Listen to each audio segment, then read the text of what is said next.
self-acceptance, making peace with oneself, getting your act together, if you will. That's a very altruistic act. And most people see it as a selfish act. But the fact of the matter is how I view myself. In other words, if I see myself as screwed up, as broken, as incomplete, that's generally how I see other people. This is The Meaningful Way. I'm your host, Luke Iorio.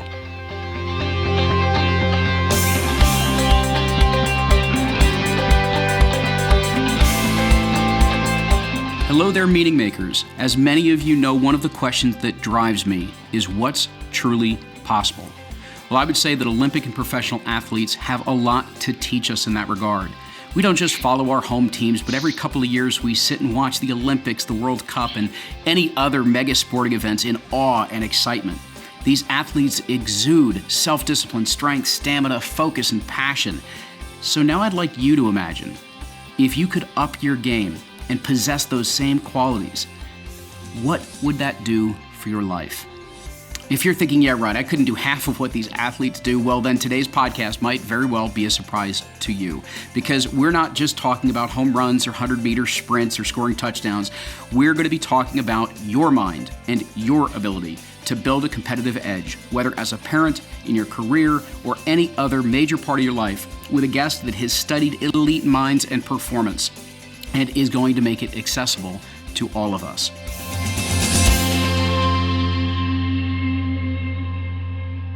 And so with that, I want to introduce you to our guest, Dr. Stan Beecham. He is a sports psychologist and director and founding member of the Leadership Resource Center in Atlanta, Georgia. Since 1998, Dr. Beecham has been helping organizations maximize performance and realize the full potential of their human resources. Senior executives utilize Dr. Beecham's expertise to guide them through the process of selecting and developing high-performance teams.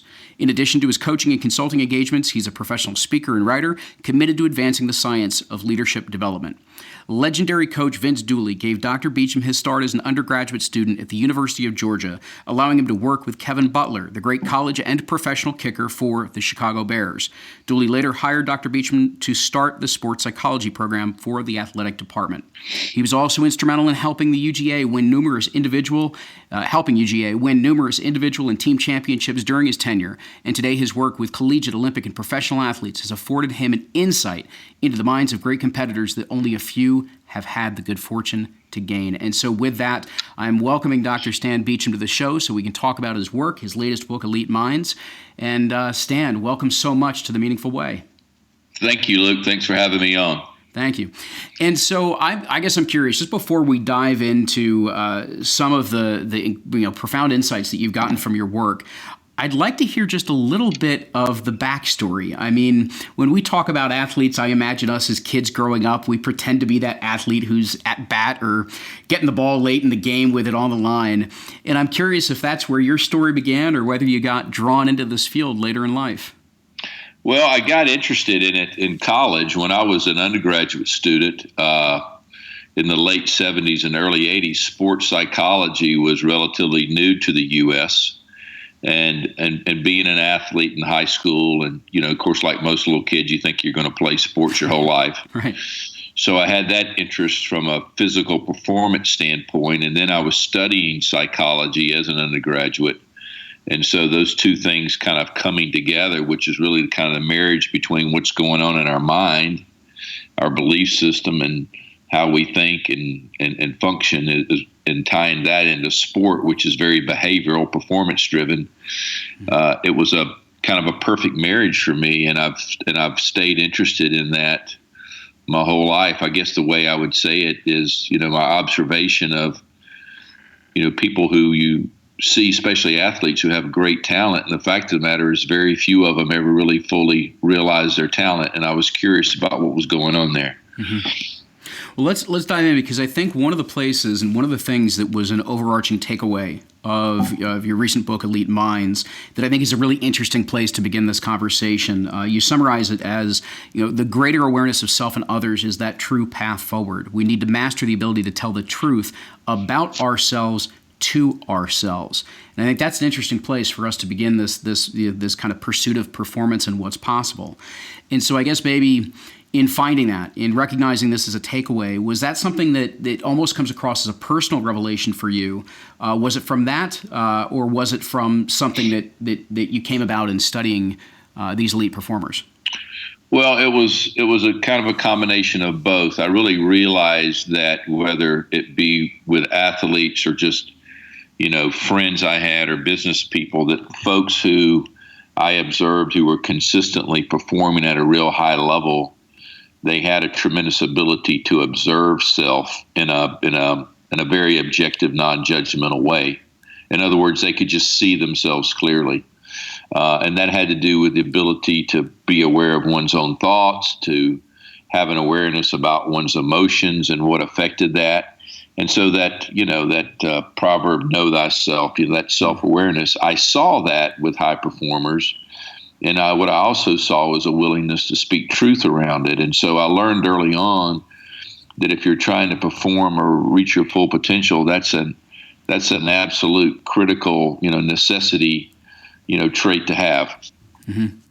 Can you talk more about that ability to develop that level of awareness over our own thoughts and that awareness of self? Because I think that's something that many of us may either strive for, or even those that are on the path of don't necessarily realize that some of the ways in which they know themselves might not be that truth.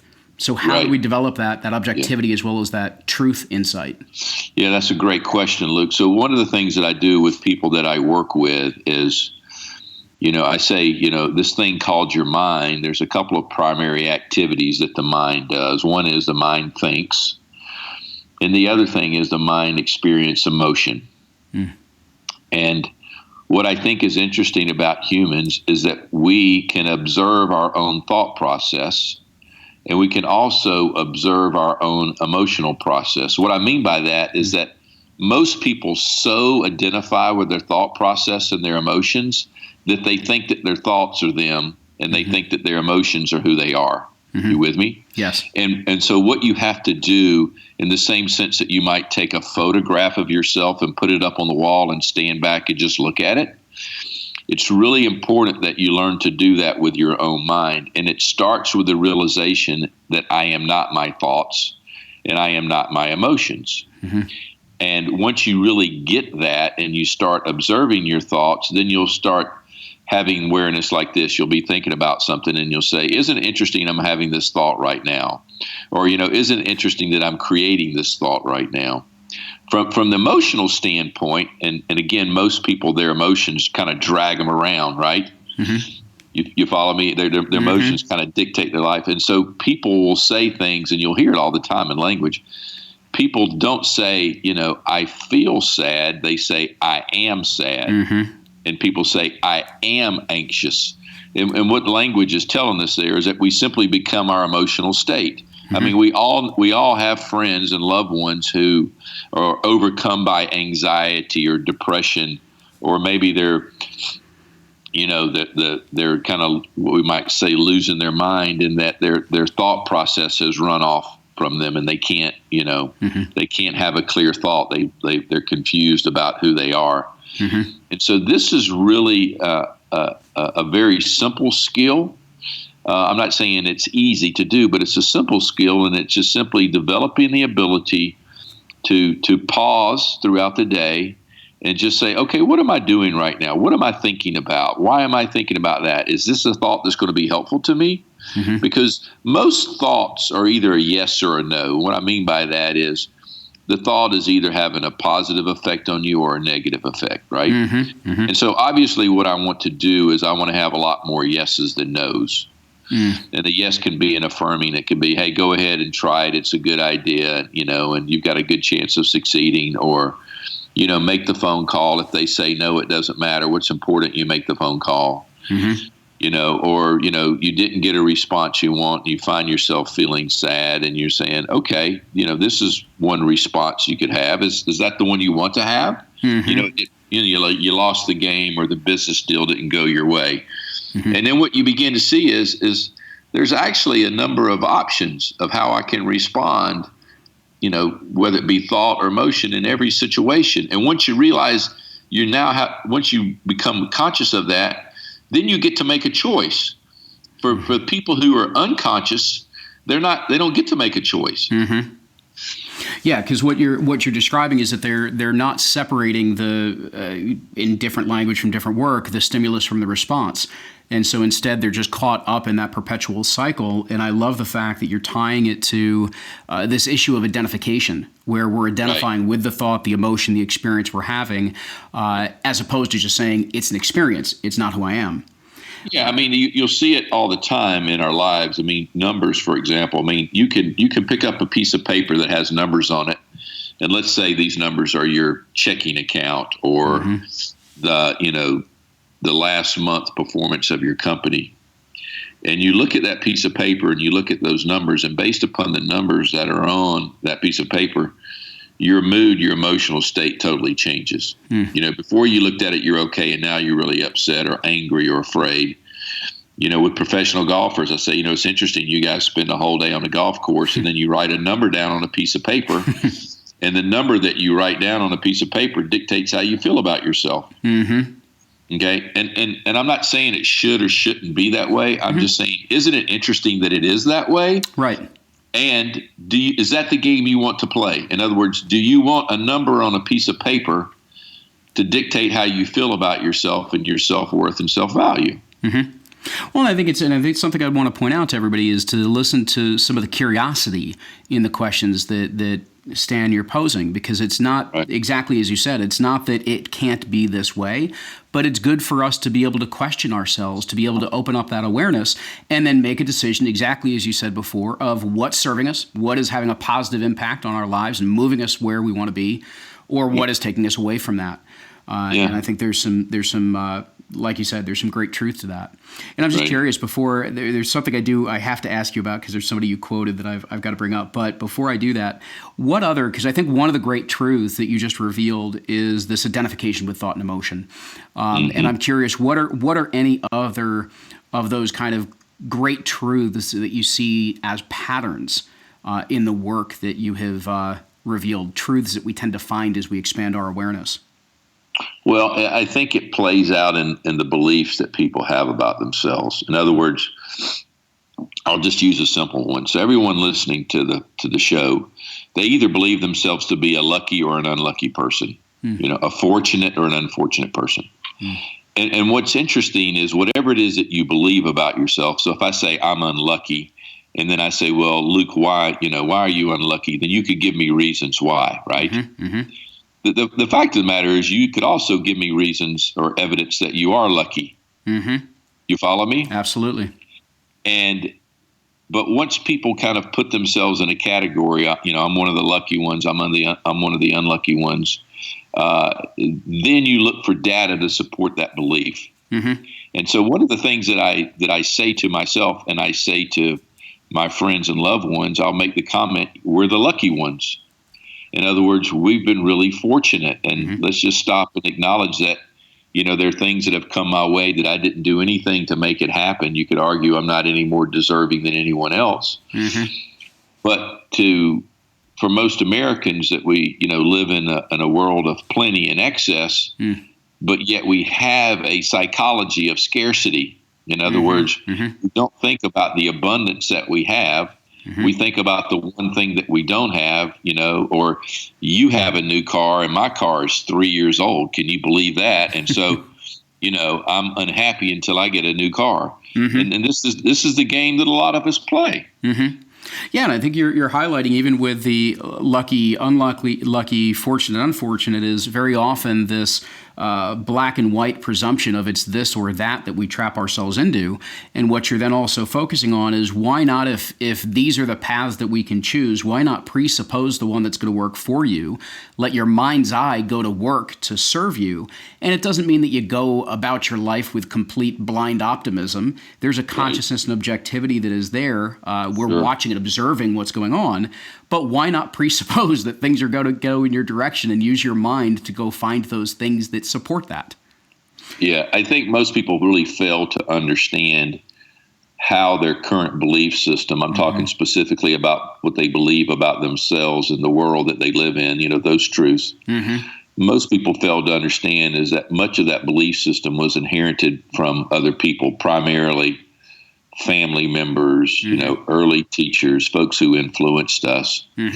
And so if I happen to be fortunate enough to be raised by people who have a what you might call a strong or positive belief system, then there's a pretty good chance I would adopt that. But, the fact of the matter is many of us were raised by parents who they did love us, but the fact of the matter is they really underestimated themselves and what they were capable of, right?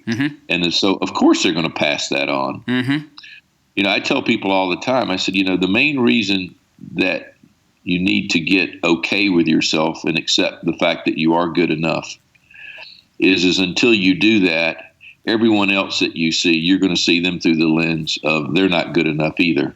Right. In other words, self-acceptance, making peace with oneself, getting your act together, if you will. That's a very altruistic act. And most people see it as a selfish act. But the fact of the matter is how I view myself. In other words, if I see myself as screwed up, as broken, as incomplete, that's generally how I see other people, right? Absolutely. That this criticism that I have of myself, that's the lens through which I see everyone else. I want everybody to make sure you guys, take that one down, because that idea that self-acceptance is actually altruistic, not selfish, is a very, very powerful notion. And the more that we become aware of what is in this belief filter through which we view our lives is very important. Through our upbringing, our friends, our parents were conditioned as they were, not as we are. And that's what you're highlighting, is becoming aware of what we are and becoming accepting and comfortable with that. Yeah, and look, this is very different than kind of evaluating and judging and critiquing yourself, okay? Becoming aware, waking up, has nothing to do with judgment. It's just simply seeing that which is. And part of what keeps people from getting there is once they get begin the process, they get very critical of themselves, which is painful, and they stop it. And, we're also conditioned to think of things as right or wrong, good or bad. And that's even a belief system, does it really have to go into that category? And so if you can emancipate yourself from the belief that you need to criticize everything and everyone, including yourself, if you can get past that, then you begin to see some possibilities that the rest of us don't see. That's interesting, because I think you're spot on with what people tend to move away from when they discover that pain, what they may view as weakness or limitation or something that quote unquote is wrong. And there's a concept, there's something that one of the things that you discussed in the book was, arguing that people should not aim to be better or perfect. And that's those are some of the strivings that I see as some very, very common challenges with my own clients and students. Certainly, several guests have highlighted. So I was wondering if you could actually share more about that in terms of this challenge of aiming for the perfection, aiming for better, and what should we actually be aiming for on the everyday basis. Well, the word perfect that shows up a lot in our lexicon. For most of us who grew up in a Judeo-Christian background, there's religious texts that basically, the commandment, if you will, is to be perfect as your Father in heaven is perfect. And that word perfect is translated from the Greek word teleos, which really means to be whole or complete. That really what the commandment is not to live your life in such a way that you don't ever make a mistake or sin or have a flaw. The commandment is simply to be fully and completely who you are. In other words, be the best version of yourself. But most of us don't understand that really is a true definition of this word perfect, to be whole or complete.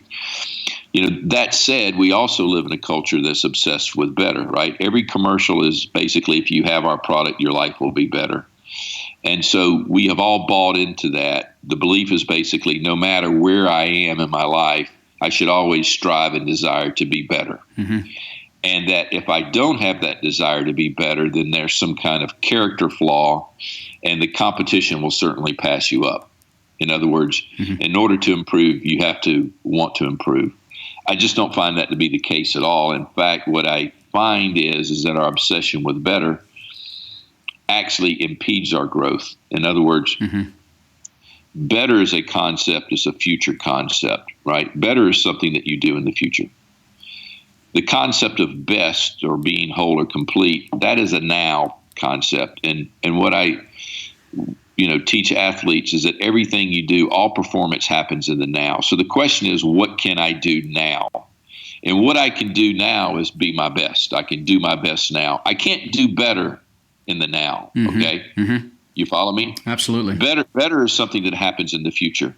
And we are a culture that's obsessed with the future. In fact, 20% of Americans have a diagnosable anxiety disorder. And if anyone suffered from anxiety, anxiety is about something that's going to happen to you in the future, right? Of course, I'm fine now, but wait till tomorrow, then it's going to be terrible.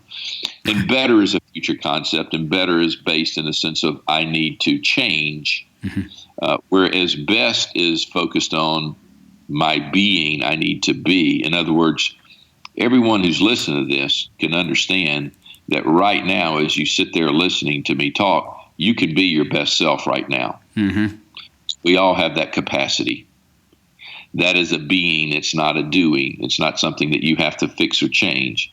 And the way that we function at our best is to be in the moment. In other words, the best I can do in this conversation with you, Luke, is just simply be present with you, not be distracted, and give this my full attention. Right?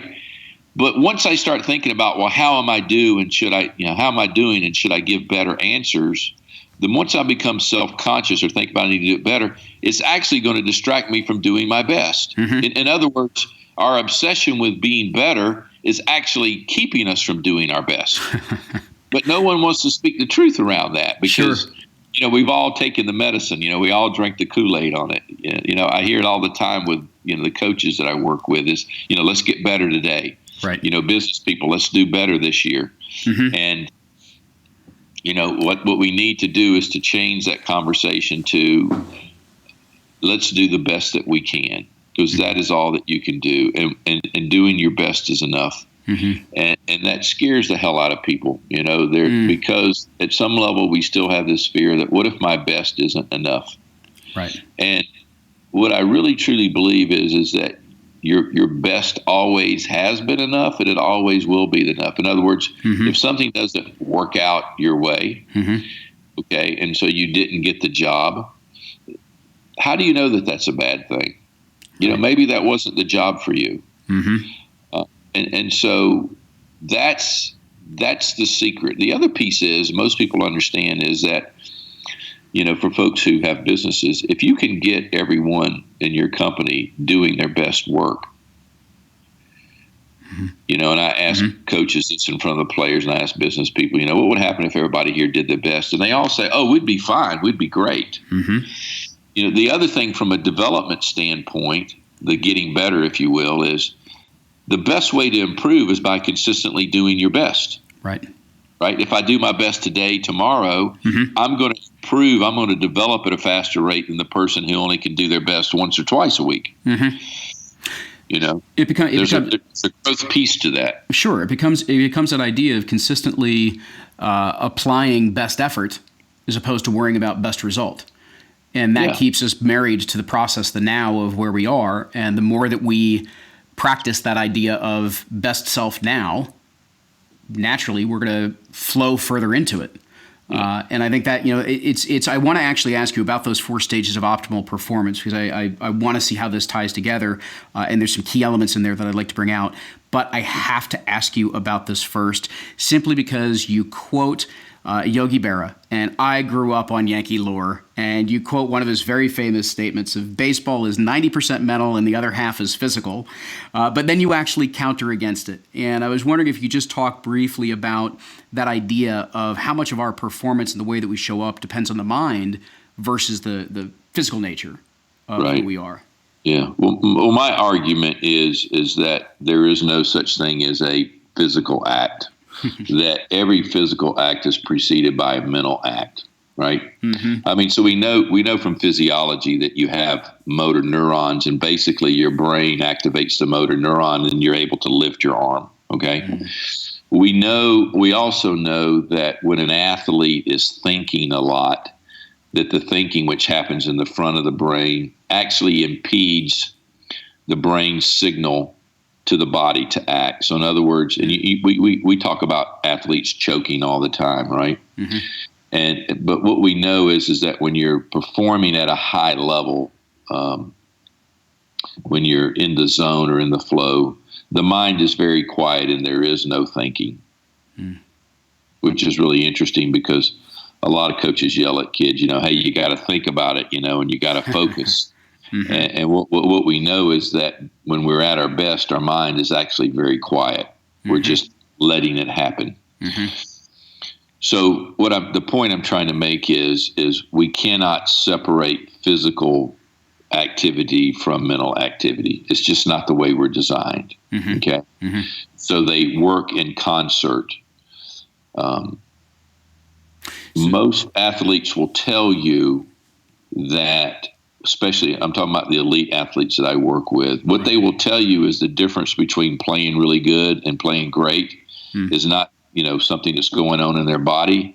They'll tell you that it's in their mind. It's their confidence. It's how they think about themselves. It's how they're feeling emotionally. With me, that most great athletes can say, yeah, I'm a little bit banged up, but that won't stop me from doing my best. But, if I've lost my confidence or lost my ability to concentrate, that does affect me. And what they're effectively doing is that wherever they're coming from at that moment, exactly as you were saying before, is that they're bringing their best self, their best performance into the here and now, into the present moment.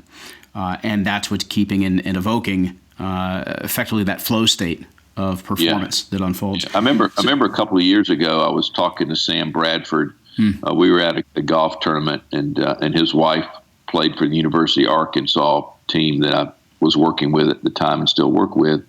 And Sam and I were just, walking around the course, and I asked him this question. I said, how many guys, Sam, play better on Sunday than they do, in practice at the week, during the week? And he kind of smiled and he said, it's a really interesting question because he goes, if the spectators could come to practice and see what some of these guys do in practice, it's absolutely amazing.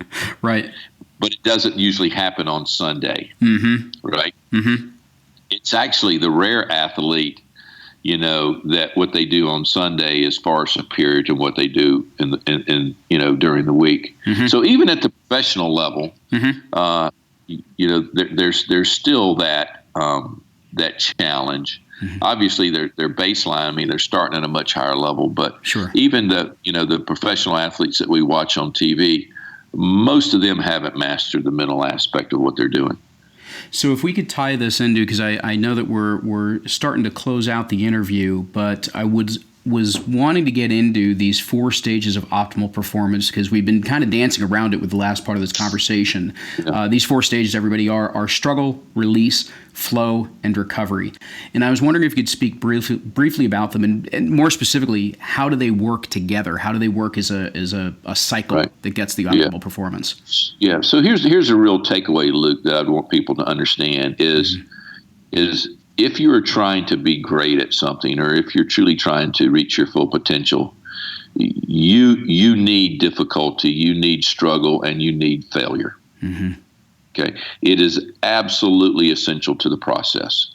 And so what we know is that when we do something that's a little bit beyond our grasp, that struggle stage, it has the capacity to really draw us in and get our full attention.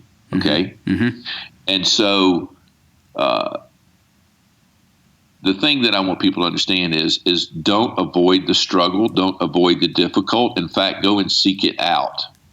And in other words, if you're not doing something that's hard, if you're not doing something that's beyond you, then you don't get to that place of doing really well. And so once you push it, what a lot of athletes will tell me is that practice is more difficult than the competition. That when I'm in the zone, you don't have an experience of working hard. In fact, athletes talk about the zone experience as being effortless, that it feels easy. But it doesn't feel easy until you do the difficult, right? Think about learning to ride a bicycle. And if you can go back to your childhood and remember, when you first got on that bike, how difficult it was. It was like, you thought, oh, this is impossible. There's just no way I'm going to be able to do that. I remember as a kid thinking, I'll never be able to tell time because it's just too complex. I'll never be able to tie my shoe because it's just too and ride a bike. And when I look back on that now, you just have to, chuckle and go, really? I mean, it felt, at the moment, as a 4-year-old, all those things were overwhelming. And so this is what happens with any level of mastery is it simply starts by doing the difficult or the impossible. And by attempting to do the impossible, you end up doing the possible. By attempting the thing that is really difficult and staying with it, it becomes easy. You follow me? Absolutely. And so this is what people need to understand is go and seek the struggle, go and seek the challenge. It's okay if you fail. You try again, you go again. But see, most of us, we want the easy way, right? We want the simple, we all want to be on the diet where we don't ever have to be hungry and we can eat everything we want.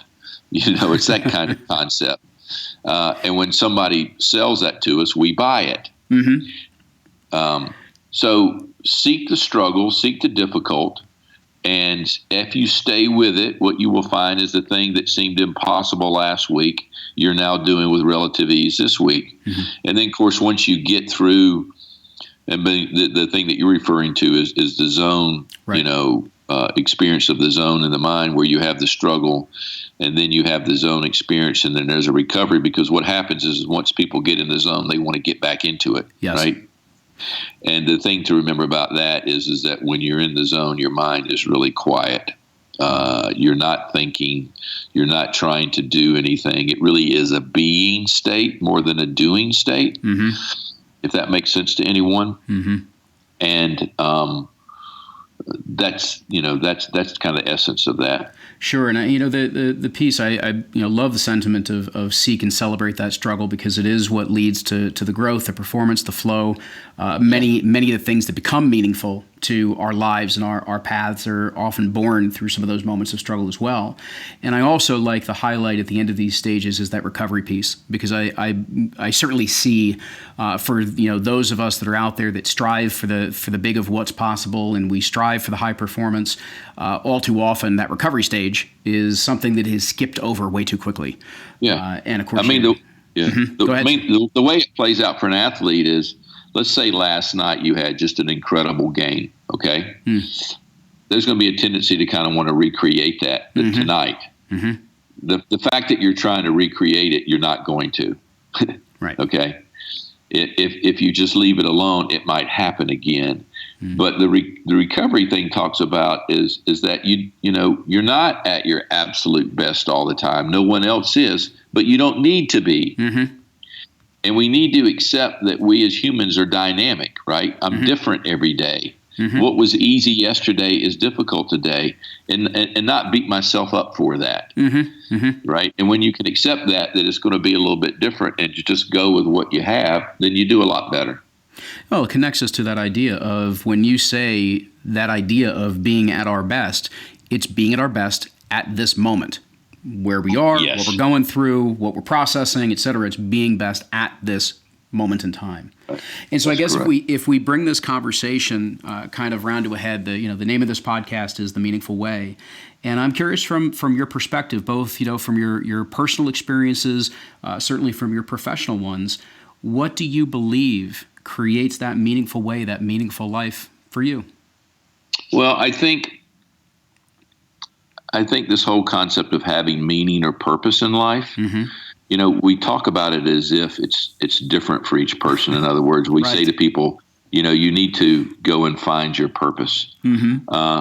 I think our purpose or that which gives meaning is the same for all of us. And I think it's quite simple. And it's that each of us were born with certain talents and ability that we did nothing for. And I think in fulfilling that purpose, I first have to be able to identify what are the talents that I was giving, okay? What are the abilities that I have? Secondly, spend some time developing those. For most of us, hopefully that'll be the rest of our life. And then, so first step is identifying the talent. Second is developing the talent. And then the third is using that talent to make the world a better place for other people.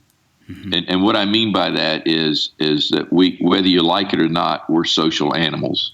I don't think that you can live a meaningful life or a happy life unless you see the things that you do and how they impact other people's lives. Yeah.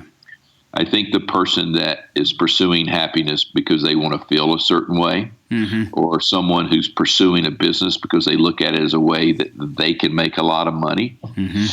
I read recently, Sam Walton, his whole intention of starting Walmart is he felt that these people in these small rural areas were paying too much for products. Right. And he felt that it was unfair. And he felt like just because they live out in the country, they shouldn't have to pay more. That was the intention. The intention was that other people could get a fair price. It just so happened to make him and his family billionaires, right? Right. But the purpose of him starting the whole thing was that, hey, I can make a lot of money doing this. And so I think that is what it's about, is about doing something that ultimately benefits the other. And when you see yourself doing that, you're going to be at peace with yourself. Stan, I want to thank you for the time that you've spent here on the podcast on The Meaningful Way and speaking to our listeners. I very much greatly appreciate all that you've had to share, the enlightenment that you've offered to us as part of your journey, your professional as well as personal experience. Thanks for being here on The Meaningful Way. Thanks, Luke. I really enjoyed it. Appreciate it. And for everybody out there, the one thing that I want to bring you back to and as part of applying to that formula of identifying those talents, developing those talents, and using those talents for the benefit of more than self, the benefit of the world and the people and communities around you, I want to bring you back to that concept of self-acceptance. Because as we begin to pursue the understanding of self and we accept us for who we truly are, and the gifts that we've been given, the expression of self that we have been given, it is an altruistic act, because the more that you understand and accept self, the more you will understand and accept others. And so please apply that, take the time to notice it, and take the time to continue on that journey. And as always, until next time, continue to enjoy the journey. Thanks.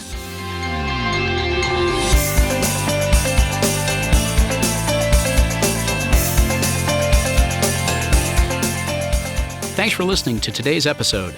Do us a favor, if you enjoyed it, share it online, and also go ahead and please leave us a review in your favorite podcast player. It really helps us to get the word out about The Meaningful Way. Also, check out the latest episodes, posts, and inspiration at lukeiorio.com.